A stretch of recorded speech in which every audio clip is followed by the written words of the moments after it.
Welcome to और one day exam class है। देखिए आपके रेलवे एग्जाम तैयारी के लिए हमने फिर से आपके लिए साइंस स्पेशल की सीरीज को स्टार्ट किया है। ये पार्ट नंबर 5 होगा हमारा। इसके पहले हम आपको 4 वीडियोज करा चुके हैं साइंस स्पेशल की, जिसे आप लोग प्ले लिस्ट में जाकर के वहाँ पर से देख सकते हैं। इसमें आपको 25 महत्वपूर्ण साइंस के क्वेश्चन करा रहे हैं, जो कि लेटेस्ट अभी आपके रेलवे के एग्जाम में पूछे गए क्वेश्चन है। और ये सभी क्वेश्चन आपके आने वाले एग्जाम के लिए बहुत इंपॉर्टेंट क्वेश्चन है। तो आपका लक्ष्य ये होना चाहिए कि क्या आप इन 25 क्वेश्चन में से क्या इस सीरीज के 20 क्वेश्चन सही कर पा रहे हैं कि नहीं। आज का देखिए पहला क्वेश्चन है, इसमें आपसे पूछा जा रहा है चुंबकीय क्षेत्र के अंदर स्थित धारावाही चालक पर लगने वाले बल को ज्ञात करने के लिए प्रयुक्त फ्लेमिंग के बाएं हाथ के नियम के अनुसार अंगूठा और तर्जनी जो है क्रमशः किसकी दिशाओं को निरूपित करती हैं। बढ़िया क्वेश्चन है। अगर आपको फ्लेमिंग के बाएं हाथ का नियम थोड़ा से मालूम होगा तो आप बता सकते हैं कि अंगूठा और तर्जनी जो होती हैं किनकी दिशाओं को निरूपित करती हैं। चलिए सबसे पहले एक बार आप लोग करने का प्रयास करिए। हम आपको दिखाने का प्रयास कर रहे हैं कि फ्लेमिंग के बाएं हाथ का नियम कैसे काम करता है। इस प्रकार से अगर आप अंगुलियों को अपने मोड़ेंगे तो प्रथम जो उंगली है यहाँ पर इसे कहते हैं अंगुष्ठ, कहते हैं अंगूठा। दूसरी उंगली आपकी होती है तर्जनी, तीसरी उंगली कहते हैं मध्यिका, क्योंकि ये मध्य की उंगली होती है, और चौथी उंगली कहते हैं अनामिका, और पांचवी उंगली होती है सबसे छोटी होती है इसलिए कहते हैं कनिष्ठिका। ठीक है, तो यहाँ पर सिर्फ 3 ही उंगली का प्रयोग हुआ है, अंगुष्ठ का, तर्जनी का और मध्यिका का। इन्हीं तीनों उंगली से फ्लेमिंग के बाएं हाथ का नियम काम करता है। ये तीनों उंगली एक दूसरे पर लंबवत होती हैं। इस प्रकार से पहली जो अंगुष्ठ होती है वो थ्रस्ट या मोशन की दिशा को दिखाती है। तो पहली उंगली आपसे पूछी गई थी, अंगूठा आपसे पूछा गया है, तो इसमें आप करेंगे बल की दिशा को, थ्रस्ट की दिशा को या फिर मोशन की दिशा को। तर्जनी आपसे पूछा जा रहा है तो मैग्नेटिक फील्ड की दिशा को, मतलब कि चुंबकीय क्षेत्र की दिशा को तर्जनी दिखाती है। अगर आपसे मध्यिका पूछा गया होता है तो करंट की दिशा को, धारा की दिशा को जो दिखाएगी वो मध्यिका दिखाएगी। ठीक है, तो चलिए क्वेश्चन के ऊपर चलते हैं। क्वेश्चन आपसे पूछा जा रहा है कि अंगूठा और तर्जनी जो है क्रमशः किसको दिखाएंगी, बल को और चुंबकीय क्षेत्र को। तो हमारा सही ऑप्शन कौन सा ऑप्शन हो जाएगा, सही ऑप्शन हो जाएगा पहला ऑप्शन। अगर आपसे अंगूठा और मध्यिका पूछता तो बल और धारा की दिशा आपको सही करना था। तो इस प्रकार से आपको अंगुलियों को समझ करके चलना है। दूसरा क्वेश्चन है, इसमें आपसे पूछा जा रहा है निम्नलिखित चित्र में आपतित किरण और निर्गत किरण को क्रमशः किसके द्वारा दर्शाया गया है। आपतित किरण मतलब कि आने वाली किरण, और निर्गत किरण मतलब कि निकलने वाली किरण। तो यहाँ पर आपतित किरण कौन सी है, ए बी। यहाँ पर आपतित मतलब कि आ रही है किरण जो है वो ए बी के रूप में आ रही है, और निकल रही है सी डी के रूप में। आसान सा क्वेश्चन है। ए बी जो है आपतित किरण है और सी डी जो है निर्गत किरण है। तो कौन सा ऑप्शन सही हो जाएगा, ऑप्शन नंबर ए इसमें सही ऑप्शन हो जाएगा। देखिए अगर आपको वीडियो अच्छा लग रहा हो तो वीडियो को लाइक कर दीजिएगा, और पहली बार आप चैनल पर आए हो चैनल को सब्सक्राइब कर दीजिएगा, और बगल में बेल आइकन होगी उसे दबा दीजिएगा ताकि सारे नोटिफिकेशन आपको सबसे पहले प्राप्त हो सकें। तीसरा क्वेश्चन है, इसमें देखिए आपको एक चित्र दिया गया था जो कि आंसर की में नहीं आया है, तो आपको बना करके बता देते हैं कि क्या आपके प्रश्न में चित्र रहा होगा। इस प्रकार से एक डायग्राम दिया गया था, एक ग्राफ दिया गया था, इधर आई दर्शाया गया था, इधर वी को दर्शाया गया था। ठीक है, इसके बाद इस प्रकार से R2 था, इस प्रकार से R1 था, और इस प्रकार से R3 था। ठीक है, तो R1, R2, R3 के ग्राफ में I और V के रूप में दर्शाया गया। अब आप प्रश्न को समझने का प्रयास कीजिए। निम्नलिखित चित्र में 3 प्रतिरोध आपको दिए गए R1, R2 और R3, जो कि I और V ग्राफ में दर्शाया गया है। I हो गया, ये V हो गया, मतलब ये धारा और वोल्टेज में प्रतिरोध के ग्राफ को दर्शाया गया है। निम्नलिखित विकल्पों में से कौन सा विकल्प जो है R1, R2 और R3 के बीच में सही संबंध को दर्शाता है। चलिए करने का प्रयास करिए। आप लोग कैसे करेंगे, समझ करके आपको करना है। इसमें आप ओम्स लॉ लगाने का प्रयास करिए। ओम्स लॉ क्या होता है, V बराबर IR होता है। ठीक है, अगर R के रूप में देखेंगे तो R बराबर क्या आ जाएगा, V/I। इसका मतलब है कि वोल्टेज बढ़ेगा तो प्रतिरोध भी बढ़ेगा, और धारा बढ़ेगी तो प्रतिरोध घटेगा, क्योंकि रिवर्स संबंध में है। तो धारा बढ़ेगी तो प्रतिरोध घटेगा, और वोल्टेज बढ़ेगा तो प्रतिरोध बढ़ेगा। इस प्रकार समझ लीजिए आप। अब हम लोग डायग्राम के ऊपर जाते हैं। इधर देखिए वोल्टेज बढ़ेगा, इस साइड की ओर वोल्टेज बढ़ेगा, तो जो R भी होगा वो बढ़ेगा ओम्स लॉ से। तो R2 सबसे ज़्यादा होगा, उसके बाद R1, उसके सबसे लास्ट में R3।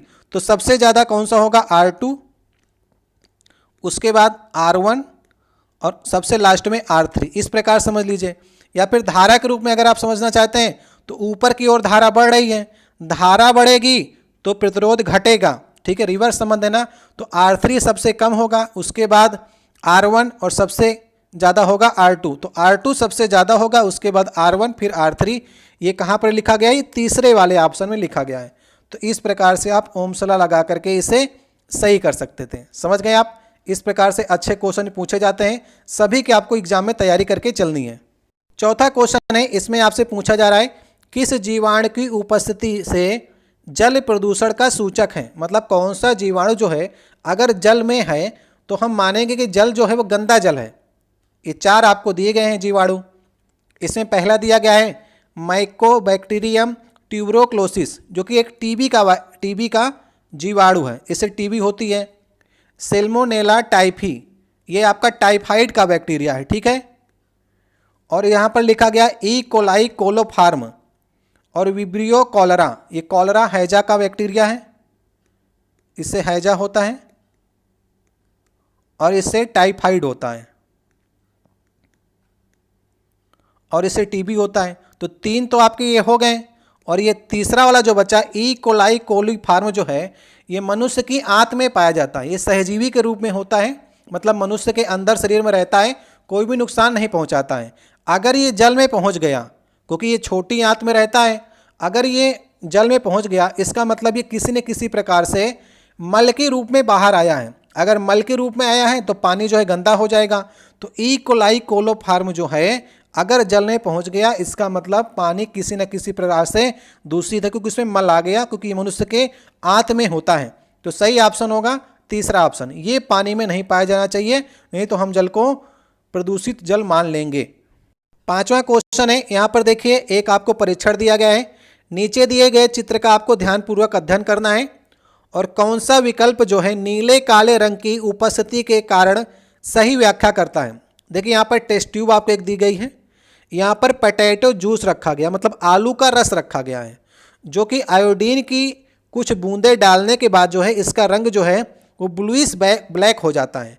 मतलब कि अगर हम आलू के रस में आयोडीन डाल देंगे तो उसका रंग जो हो जाएगा वो नीला काला के रंग में हो जाएगा। तो ये किसका परीक्षण को दर्शाता है? ये 4 ऑप्शन आपको नीचे दिए गए हैं। यहाँ पर लिखा गया है आयोडीन ऊपर से डाली जा रही है, पोटैटो जूस मतलब कि यहाँ पर रखा गया है। अब ये 4 ऑप्शन आपके पास हैं। देखिए आलू के रस में क्या होता है? आलू के रस में होता है कार्बोहाइड्रेट होता है, या फिर स्टार्च कहते हैं जिसे हम लोग। तो स्टार्च जो होता है आयोडीन के अगर हम उसमें मिलाते हैं तो उसका रंग जो होता है नीला काला हो जाता है। तो इसका सही ऑप्शन कौन सा हो जाएगा? सही ऑप्शन हमारा हो जाएगा आलू के रस में स्टार्च होता है और आयोडीन मिलाने पर यह नीला काला होता है। तो ये एक प्रकार से स्टार्च का परीक्षण ही हम लोग कर रहे हैं, या फिर कार्बोहाइड्रेट का परीक्षण कर रहे हैं, ठीक है। तो इसका दूसरा वाला ऑप्शन जो हो जाएगा वो सही ऑप्शन हो जाएगा। तो समझ गए, आपको याद रखना है कि आलू के रस में अगर हम लोग आयोडीन मिलाएंगे तो उसका रंग जो हो जाएगा वो नीला काला हो जाएगा। एक प्रकार से स्टार्च का परीक्षण है। जिन इन पदार्थों में हम लोग आयोडीन मिलाते जाएंगे, जैसे चावल में मिला देंगे ना तो चावल का रंग भी काला हो जाएगा। तो चावल में जान जाएंगे कि चावल में स्टार्च है या फिर कार्बोहाइड्रेट है। 6वां क्वेश्चन है, कोई भी अपक्रिया जो कि अविलेय अवक्षेप उत्पन्न करती है उसे हम क्या कहते हैं? अविलेय अवक्षेप मतलब कि वो विलेय जो कि किसी से मिले नहीं, मतलब कि प्रेसिपिटेट रिएक्शन आपसे पूछ रहा है। प्रेसिपिटेट मतलब कि अवक्षेपण अपक्रिया। तो सही ऑप्शन हो जाएगा हमारा पहला वाला ऑप्शन। इसे हम लोग एक एग्जाम्पल के थ्रू समझते हैं। जैसे कि Na2SO4 है, ये सॉलिड स्टेट में है, इसको हमने BaCl2 को इसमें मिला दिया, लिक्विड के रूप में है। अगर दोनों मिलेंगे आपस में तो ये क्रिया करके BaSO4 बनाएंगे और ये सॉलिड होगा, ये तली में जाकर के नीचे बैठ जाएगा। इसे हम PPT भी कहते हैं, प्रेसिपिटेट, ठीक है। और बाद में NaCl बनेगा। तो हमसे मतलब है प्रेसिपिटेट से आपसे पूछा जा रहा है कि वह अविलेय, मतलब कि जो हमारा उत्पाद बन रहा है वो प्रेसिपिटेट के रूप में हो, वो विलेय ना हो, वो नीचे जाकर के बैठ जाए, अवक्षेप के रूप में बन जाए। तो इस प्रकार की रिएक्शन को हम लोग क्या कहते हैं? अवक्षेपण रिएक्शन कहते हैं। सही ऑप्शन होगा पहला वाला। 7वां क्वेश्चन है, मृदा अपरदन पर्यावरण के लिए एक मुख्य खतरों में से एक है। निम्नलिखित में से कौन सा मृदा अपरदन को रोकने में सहायता करता है? तो किस प्रकार से हम कृषि करें कि मृदा अपरदन रुक जाए? देखिए, मृदा अपरदन सबसे ज़्यादा कहाँ पर होता है? पहाड़ी क्षेत्रों में होता है या फिर ऊंचाई वाले क्षेत्र में होता है। वहाँ पर से मिट्टी कट कर करके नीचे आ जाती है। तो वहाँ पर हम कैसी कृषि करें कि मृदा अपरदन को हम ज़्यादा से ज़्यादा रोक सकें?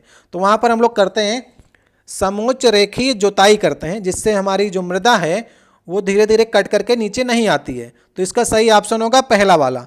अब इस प्रकार की कृषि कैसी कृषि होती है, यहाँ पर आप डायग्राम में देखिए। इसमें हम क्या करते हैं, मेड़बंदी करते हैं। जैसे ऊपर का जो इलाका होता है वहाँ पर हम थोड़ा सा पहले मेड़बंदी करेंगे, तो उससे जो मिट्टी है वो कटने का प्रयास कम करेगी, फिर नीचे करेंगे, फिर नीचे करेंगे। इसे हम लोग कंटूर लाइन ड्रा कृषि भी कहते हैं या फिर कंटूर लाइन कृषि भी कहते हैं। मतलब जो जितनी ऊंचाई पर होगा उसी हिसाब से हम एक लाइन ड्रा कर लेंगे, मेड़बंदी कर लेंगे, ताकि मिट्टी जो है वो नीचे ना आ पाए। इस प्रकार की कृषि आपको पहाड़ी क्षेत्रों में देखने को मिलेगी, जिसमें सही ऑप्शन होगा समोच्च रेखीय जुताई या फिर समोच्च रेखीय कृषि। तो सही ऑप्शन हमारा पहला नंबर ऑप्शन हो जाएगा। 8वां क्वेश्चन है, जब शुष्क भुजे हुए चूने का क्लोरीनीकरण होता है तो मुख्य उत्पाद के रूप में क्या बनेगा? ये आपसे पूछा जा रहा है। तो भुजे हुए चूने का फार्मूला क्या होता है? भुजे हुए चूने का फार्मूला CaOH का होल ट्वाइज होता है। ठीक है, इसमें क्या कह रहा है, क्लोरीनीकरण मतलब क्लोरीन मिला दीजिए, तो क्या बन जाएगा? CaOCl2 प्लस H2O ये बनेगा। तो मुख्य उत्पाद क्या बन रहा है? CaOCl2, जिसे हम लोग रासायनिक नाम है इसका क्या है, कैल्शियम ऑक्सीक्लोराइड। कैल्शियम ऑक्सीक्लोराइड, और आम बोलचाल की भाषा में इसे हम लोग कहते हैं ब्लीचिंग पाउडर। तो ब्लीचिंग पाउडर का निर्माण आपसे पूछ रहा है और इसका नाम है कैल्शियम ऑक्सीक्लोराइड। सही ऑप्शन हो जाएगा लास्ट वाला ऑप्शन। आप लोग कमेंट बॉक्स में लिखिएगा, आपसे पूछा गया था बुझे हुए चूने का फार्मूला तो ये हो गया। तो आप लोग कमेंट बॉक्स में बताइएगा बिना बुझे हुए चूने का फार्मूला क्या होगा। आप लोग कमेंट बॉक्स में लिखने का प्रयास करिएगा, देखते हैं कितने लोग जो हैं वो सही कर पाते हैं। 9वां नंबर क्वेश्चन है, निम्नलिखित कथनों पे आपको विचार करना है और सही उत्तर का आपको चयन करना है। प्रथम कथन में आपको दिया गया है, निर्जल सोडियम कार्बोनेट का उपयोग सोडा एसिड अग्निशामकों में किया जाता है। दूसरे कथन में लिखा गया है, निर्जल सोडियम कार्बोनेट को जब जल में घोला जाता है और क्रिस्टल जल के 10 अणुओं वाले धावन सोडा क्रिस्टल प्राप्त करने के लिए उसका पुनः क्रिस्टलीकरण किया जाता है। तो इसमें आपको बताना है कौन सा कथन आपको सही लग रहा है। ठीक है, देखिए, निर्जल सोडियम कार्बोनेट का उपयोग हम लोग सोडा एसिड अग्निशामकों में नहीं करते हैं। हम लोग सोडा एसिड अग्निशामकों में प्रयोग करते हैं सोडियम बाइकार्बोनेट का, NaHCO3 का प्रयोग करते हैं। ठीक है, सोडियम बाइकार्बोनेट का प्रयोग करते हैं। इसमें H2SO4 मिला देते हैं तो रिएक्शन हो करके Na2SO4 plus H2 plus CO2 निकलती है, जो कि अग्निशामक के रूप में प्रयोग कर लेते हैं। हम लोग आग बुझाने के यंत्रों में हम लोग प्रयोग करते हैं किसका? सोडियम कार्बोनेट का नहीं, सोडियम बाइकार्बोनेट को। तो पहला वाला हमारा कथन जो है वो गलत हो गया है। दूसरे में लिखा गया, निर्जल सोडियम कार्बोनेट को जब जल में घोला जाता है तो क्रिस्टल जल के रूप में 10 अणुओं वाला धावन सोडा क्रिस्टल प्राप्त करने से उसका पुनः क्रिस्टलीकरण हो जाता है। ये बात बिल्कुल सही है। तो निर्जल होगा तो Na2CO3 हो जाएगा, और अगर हम लोग क्रिस्टल के रूप में से प्राप्त करना चाहते हैं तो 10H2O लगा लेते हैं। ठीक है, तो इस प्रकार से तो दूसरा हमारा सही हो जाएगा, पहला हमारा गलत होगा। सही ऑप्शन कौन सा हो जाएगा? सही ऑप्शन हो जाएगा कथन 2 सत्य है और कथन पहला वाला असत्य है। 10वां नंबर क्वेश्चन है, निम्नलिखित में से किस तत्व के आणविक रूप में परमाणुओं की संख्या अधिकतम होती है? मतलब अगर वो परमाणविक रूप में रहें, सिंगल बॉन्ड बनाए, तो इसमें किसकी संख्या अधिकतम रहेगी? अब देखिए, यहाँ पर 4 ऑप्शन है। नियान और आर्गन तो अक्रिय हैं, तो ये तो बनाते नहीं अपने साथ में, ये तो पूरा अष्टक के नियम का पालन करके बिल्कुल स्वतंत्र हो चुके हैं। इनके पास 8 इलेक्ट्रॉन तो है ही हैं। तो नियान और आर्गन तो अक्रिय हैं, ये तो आपस में मिलते ही नहीं हैं, ये तो सिंगल ही रहते हैं।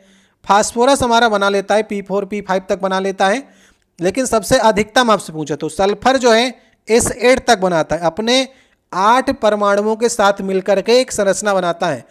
तो अधिकतम पूछी है तो हम लोग सल्फर को सही करेंगे। अगर यहाँ पर कार्बन होता ना तो कार्बन भी फुलरीन बनाता है, जो कि क्या होता है, C60 होता है।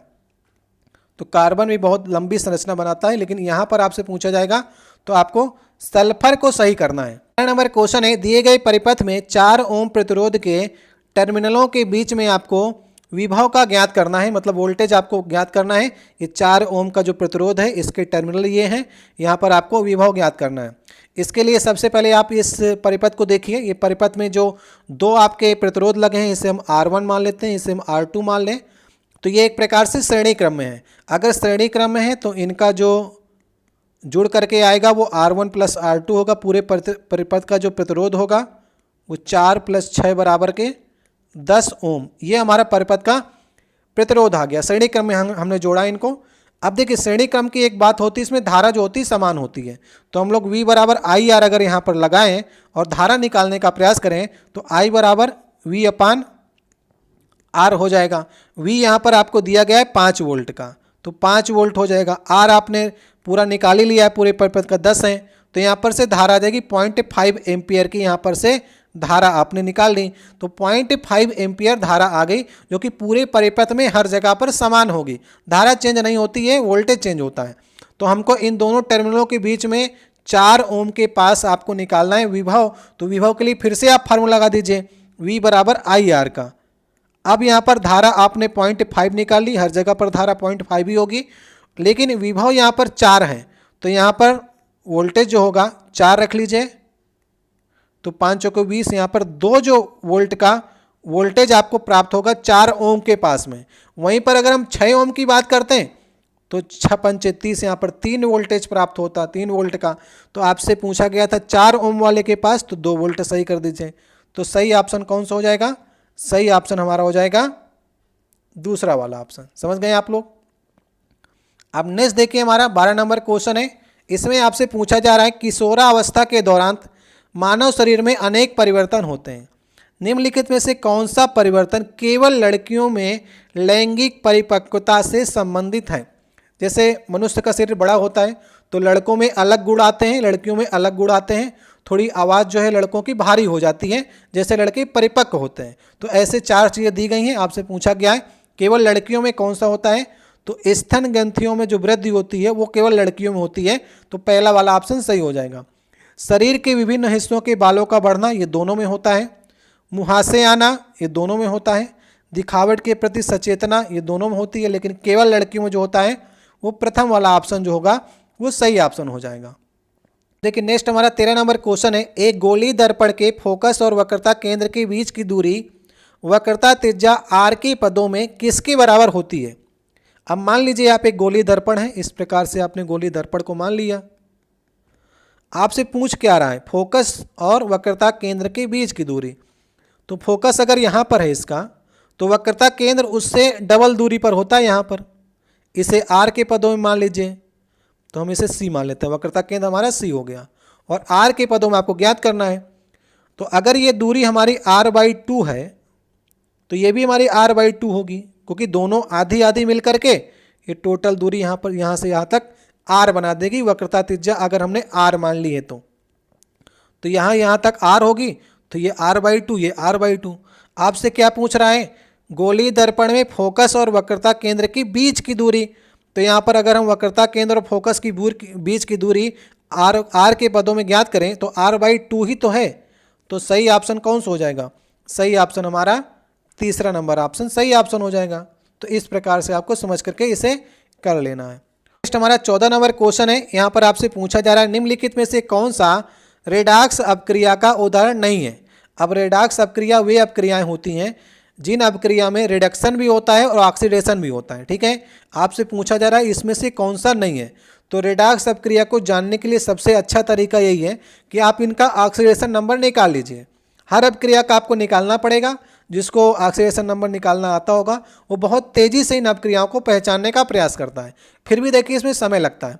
यहाँ पर अगर हम बात करेंगे तो ZnO की, यहाँ पर वैलेंसी देखिए, अगर हम बात करें तो Zn जो होगा +2 होगा, और इधर अगर Zn स्वतंत्र है तो यहाँ पर इसका ऑक्सीडेशन नंबर 0 होगा। स्वतंत्र है तो 0 होगा। और यहाँ पर देखिए ऑक्सीजन अगर यहाँ पर Zn +2 है तो ये -2 होगा, तभी तो मिलकर के ये कंपाउंड बनाए होंगे। यहाँ पर कार्बन स्वतंत्र है तो 0 होगी इसकी। और यहाँ पर अगर और कार्बन और ऑक्सीजन मिले हैं तो कार्बन +2 होगा और ऑक्सीजन -2 होगा। तो आप देखिए कि अगर ऑक्सीडेशन होगा तो इसमें वैलेंसी बढ़ेगी और रिडक्शन होगा तो घटेगी। तो इसमें यहाँ पर देखिए Zn का रिडक्शन हो रहा है क्योंकि Zn +2 से 0 हो जा रहा है, और कार्बन जो यहाँ पर है कार्बन 0 से +2 हो रहा है, तो मतलब कार्बन का ऑक्सीडेशन हो रहा है और Zn का रिडक्शन हो रहा है। तो रिडक्शन और ऑक्सीडेशन दोनों हुआ तो ये रेडॉक्स अपक्रिया है। आपसे पूछा है कौन सी नहीं है। अब नेक्स्ट वाली को चेक करते हैं। यहाँ पर Mn की वैलेंसी होगी +4 और यहाँ पर H की होगी +1 और Cl की -1। अगर यहाँ पर Mn की बात करेंगे तो यहाँ पर Mn +2 हो गया जा करके, और यहाँ पर क्लोरीन स्वतंत्र है तो 0 हो गया। तो अब यहाँ पर देखिए Mn का जो है वो रिडक्शन हो रहा है। Mn 4 था, यहाँ पर 2 हो गया, और यहाँ पर Cl देखिए -1 था और इधर जा कर के 0 हो गया, तो बढ़ गया ना, 0 तो पॉजिटिव में आ गया। तो इसका हुआ रिडक्शन और इसका हुआ ऑक्सीडेशन, तो इसमें भी ऑक्सीडेशन रिडक्शन हुआ है, तो ये भी आपका रेडॉक्स अपक्रिया है। नेक्स्ट में आते हैं तीसरे नंबर पर। यहाँ पर सोडियम स्वतंत्र है तो ये 0 होगी। यहाँ पर ऑक्सीजन भी यहाँ पर देखिए स्वतंत्र, ये भी 0 हो गया। अब नेक्स्ट यहाँ पर आते हैं। अब यहाँ पर देखिए नाइट्रोजन, यहाँ पर वो सोडियम, यहाँ पर अगर यहाँ पर देखेंगे तो सोडियम यहाँ पर +2 होगा और ऑक्सीजन यहाँ पर -2 होगा। तो सोडियम 0 से +2 हुआ, मतलब इसका ऑक्सीडेशन हो रहा है, और यहाँ पर 0 से -2 हुआ, इसका रिडक्शन हो रहा है। तो इसमें भी ये भी रेडॉक्स अपक्रिया है, इसमें भी ऑक्सीडेशन रिडक्शन हो रहा है। तो तीसरा भी हमारा सही हो गया। चौथा आपसे पूछ रहा है, चौथा वाले को देख लेते हैं।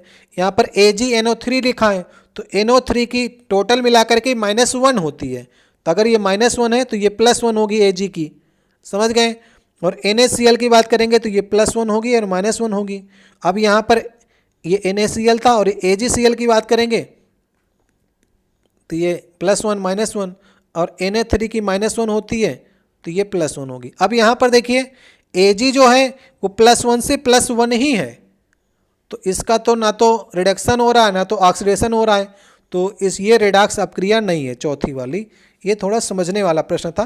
सही ऑप्शन हो जाएगा चौथा, मतलब कि ये रेडॉक्स अपक्रिया नहीं, इसमें कोई ज़्यादा चेंजमेंट नहीं हो रही है, तो इससे हम रेडॉक्स अपक्रिया नहीं करेंगे। इन तीनों में रिडक्शन भी हो रहा था, ऑक्सीडेशन हो रहा था, जिनकी वैलेंसी या फिर ऑक्सीडेशन नंबर आपको ज्ञात करने पर ये चीज़ें मालूम चल जाएंगी। ठीक है, तो सही ऑप्शन इसका चौथा वाला ऑप्शन होगा। इस प्रकार कई और प्रश्न आएंगे तो वहाँ पर आपसे चर्चा करेंगे, तो इससे कई चीज़ें आपकी क्लियर हो जाएंगी।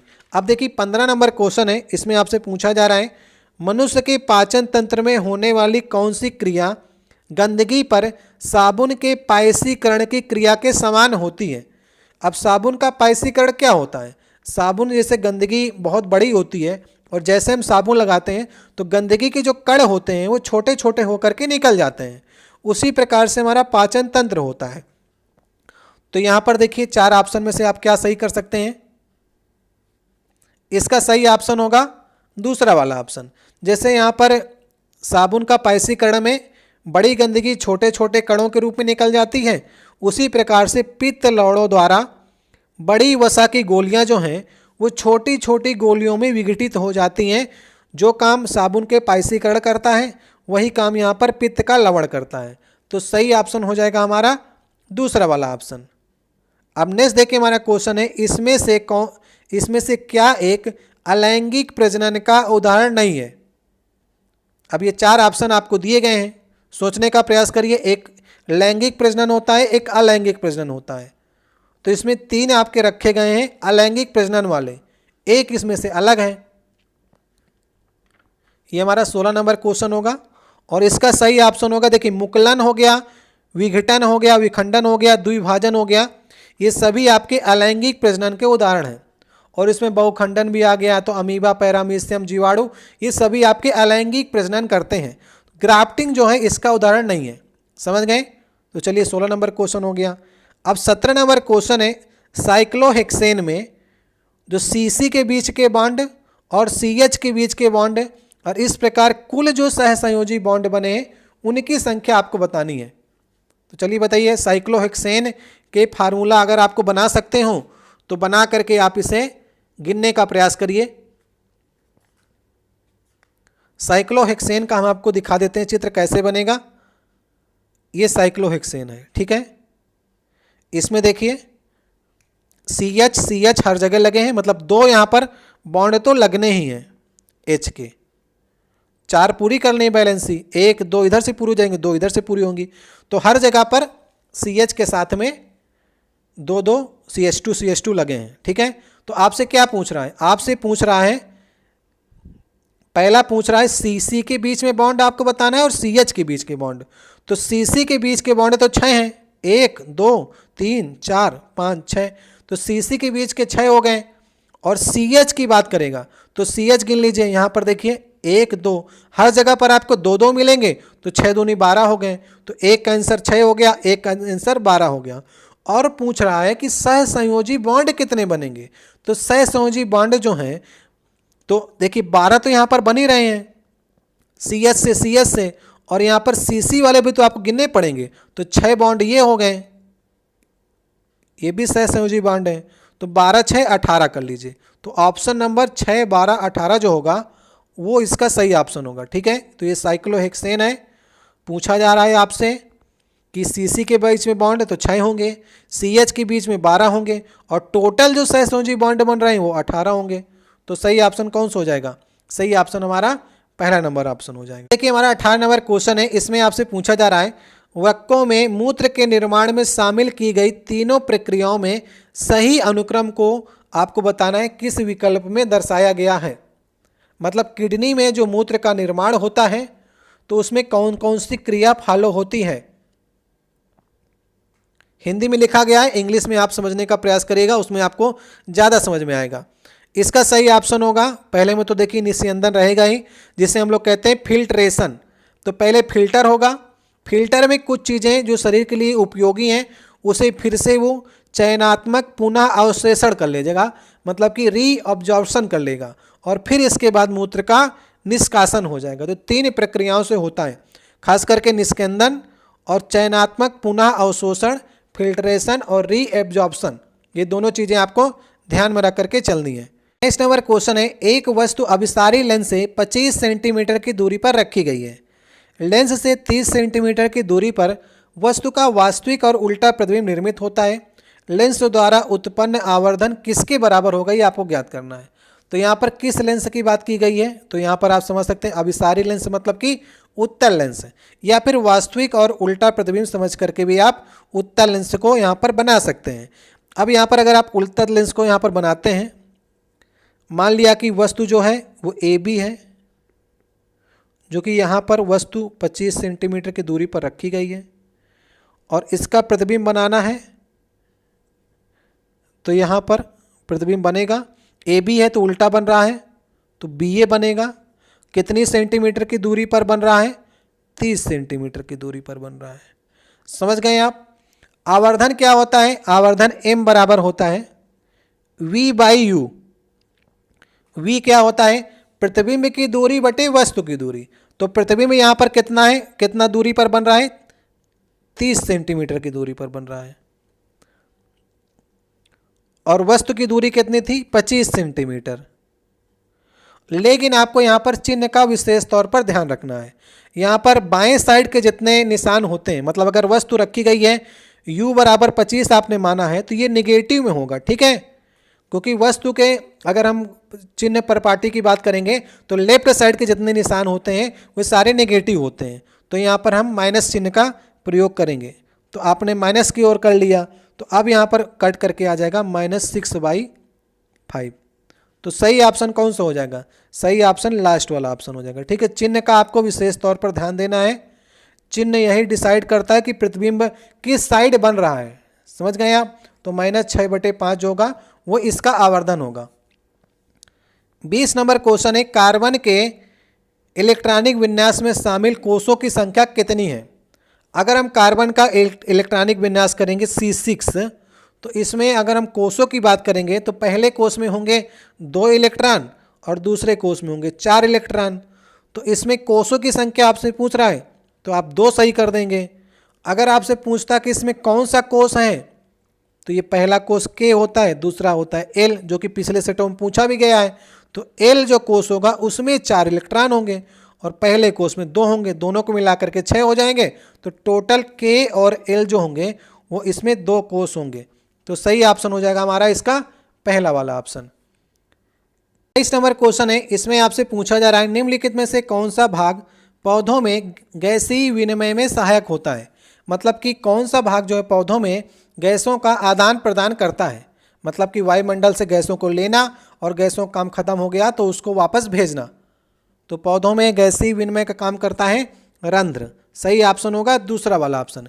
इंग्लिश में से कहते हैं स्टोमेटा कहते हैं, ठीक है। जैसे कि पेड़ पौधे क्या करते हैं, वायुमंडल से कार्बन डाइऑक्साइड गैस लेते हैं और खाना बनाने के बाद ऑक्सीजन रिलीज करते हैं। तो पत्तियों में, हरे पत्तियों में, तनों में रंध्र होते हैं, मतलब छिद्र होते हैं, जो कि जल का वाष्पन भी करते हैं और गैसीय विनिमय में सहायक भी होते हैं। तो इसलिए सही ऑप्शन होगा दूसरा वाला। 22 नंबर क्वेश्चन है, इसमें आपसे पूछ रहा है एक गोलीय दर्पण के ध्रुव और वक्रता केंद्र के बीच की दूरी, इसकी फोकस दूरी f के पदों में आपको ज्ञात करनी हो तो कैसे करेंगे आप। एक ही सेट में आपसे किस प्रकार से 2-3 क्वेश्चन घुमा घुमा कर पूछ रहा है और इसमें गलती की बहुत संभावना होती है। इसलिए आप डायरेक्ट डायग्राम बना लीजिए, कैसे आपसे पूछ रहा है फोकस दूरी के पदों में, कैसे आपसे पूछ रहा है आर के पदों में, ये सब निकल करके सामने आ जाएगा। गोलीय दर्पण की बात किया है, एक दर्पण आपने बना लिया, यहाँ पर हमने फोकस दूरी बना लिया। फोकस दूरी का डबल होता है वक्रता त्रिज्या या फिर वक्रता केंद्र यहाँ पर, ठीक है। अब कह रहा है एफ के पदों में आपको ज्ञात करना है। तो एफ जो होगा, मान लिया कि हमने फोकस दूरी तक एफ की दूरी है इसकी, तो इसका डबल जो होगा वो सी तक होगा, तो ये भी एफ होगा। तब तो ध्रुव के पास से, ये ध्रुव का पोल है, यहाँ से यहाँ तक की डबल हो जाएगी दूरी। तो कह रहा है कि ध्रुव से वक्रता केंद्र के बीच की दूरी, ये हमारा पोल हो गया, ये वक्रता केंद्र है, इसकी बीच की दूरी 2f होगी। समझ गए। f के पदों में पूछ रहा है ना, फोकस दूरी के पदों में पूछ रहा है ध्रुव और वक्रता केंद्र के बीच की दूरी 2f। तो सही ऑप्शन हो जाएगा पहला वाला ऑप्शन। तो समझ करके आपको करना है, तभी आप इन सवालों को सही कर पाएंगे। 23 नंबर क्वेश्चन है, आपसे पूछा जा रहा है निम्नलिखित में से कौन से विद्युत मोटर के आर्मेचर के भाग हैं। आर्मेचर वही होता है जो विद्युत मोटर को घुमाने का काम करता है, जो भाग घूमता है, तो उसमें कौन कौन से पार्ट होते हैं। तो विद्युत मोटर के आर्मेचर में 2 चीज़ें लगी होती हैं। एक तो मृदु लौह कोर होता है जिसमें कुंडली लपटी होती है। तो कुंडली और मृदु लौह कोर, तो ये दोनों ही सही होंगे, पहला और दूसरा। चुंबक नहीं होता है। तो सही ऑप्शन कौन सा हो जाएगा। सही ऑप्शन पहला दूसरा। विद्युत मोटर के आर्मेचर में मृदु लौह कोर और कुंडली होती है। ये देख लीजिए, इस प्रकार से जो घूमने वाला पार्ट होता है इसमें मृदु लौह होता है और उसमें कुंडली जो है किस संरचना होती है, इसमें चुंबक नहीं होता है। नेक्स्ट देखिए, हमारा 24 नंबर क्वेश्चन है। इसमें दिया गया है नीचे दिए गए प्रतिरोध R को अगर 2 भागों में काटा जाता है तो प्रत्येक भाग का प्रतिरोध आपको ज्ञात करना है। तो R को अगर आप 2 भाग में बांट दीजिए तो R/2 और R/2 हो जाएगा, जोड़ लेंगे तो फिर R आ जाएगा। तो सही ऑप्शन हो जाएगा R/2। तो ऐसे सरल क्वेश्चन भी आएंगे, जरूरी नहीं कठिन ही आए। तो सरल वालों को इंतजार करिए और कठिन वालों पे आपको ध्यान देना है। नेक्स्ट देखिए, हमारा 25 नंबर क्वेश्चन होगा किन कारकों ने वैज्ञानिकों को तत्वों के वर्गीकरण की ओर अग्रसर किया। तो किन कारकों ने किया है। तत्वों के संश्लेषण की विभिन्न विधियों के आधार पर, तत्वों के विभिन्न स्रोत के आधार पर, तत्वों के विभिन्न गुण के आधार पर। तो तीनों ही सही हैं। जो इनके संश्लेषण की विधियां थी वो अलग अलग निकली, स्रोत भी कई के अलग निकले, कई के एक ही जगह निकले, गुण भी कई के मिल रहे थे, कई के नहीं मिल रहे थे। तो अभी वैज्ञानिकों ने इनके वर्गीकरण के लिए अनेक विधियाँ निकाली। न्यूलैंड ने निकाली, डोबेराइनर ने निकाली, इसके बाद मेंडलीफ ने निकाली, मोजनेल निकाली। तो तत्वों का वर्गीकरण जो है वो इन्हीं आधार पर ही किया गया था कि जिनके जो हैं गुण जो हैं, स्रोत जो हैं, संश्लेषण की विधियां जो हैं, इसकी ओर से ही हम लोग ने एक सारणी बनाने का प्रयास किया। तो हमारे 25 क्वेश्चन की सीरीज़ थी। आपको वीडियो कैसा लगा। वीडियो अच्छा लगा हो तो वीडियो को लाइक करिएगा और चैनल को सब्सक्राइब करिएगा। और अगर आप वीडियो को शेयर करेंगे तो ज़्यादा से ज़्यादा लोगों को पहुँचेगी और इस प्रकार आपको नए पार्ट्स लेकर के आएंगे। किसी प्रश्न में आपको डाउट होता है तो कमेंट बॉक्स में कह सकते हैं, हमने इसमें 25-25 क्वेश्चन की सीरीज चला रखी है। इसमें 25 क्वेश्चन अगर एक सेट में मिलते हैं तो 25 क्वेश्चन कराते हैं, अगर 23 मिलेंगे, 24 मिलेंगे, 22 मिलेंगे तो एक ही पेपर की सारे क्वेश्चन आप करा रहे हैं जो पिछले अभी आपके रेलवे के पेपर संपन्न हुए हैं। तो इन सभी क्वेश्चन को आपको तैयार करना है। इनके लेवल अच्छे पूछे गए थे, बहुत ईजी सवाल नहीं पूछे गए हैं। तो आपका 25 में से कितना स्कोर हुआ है, ठीक है। अगर आपने इसमें से 25 में से कम 17 क्वेश्चन तक सही करने का प्रयास किया तो आपका बढ़िया स्कोर माना जाएगा, क्योंकि पेपर का लेवल बढ़िया था, ठीक है। 17 से 20 के बीच में आपका स्कोर है तो आपकी तैयारी बेहतर है। एग्जाम तक हम आपको 25 से 25 करना सिखा देंगे। तो इसी प्रकार आप जुड़े रहिए, सीरीज लगातार आपकी चलेगी। तो वीडियो को लाइक करिए, किसी प्रश्न में डाउट हो तो कमेंट बॉक्स में आप कह सकते हैं। मिलते हैं नेक्स्ट वीडियो में, बहुत बहुत धन्यवाद।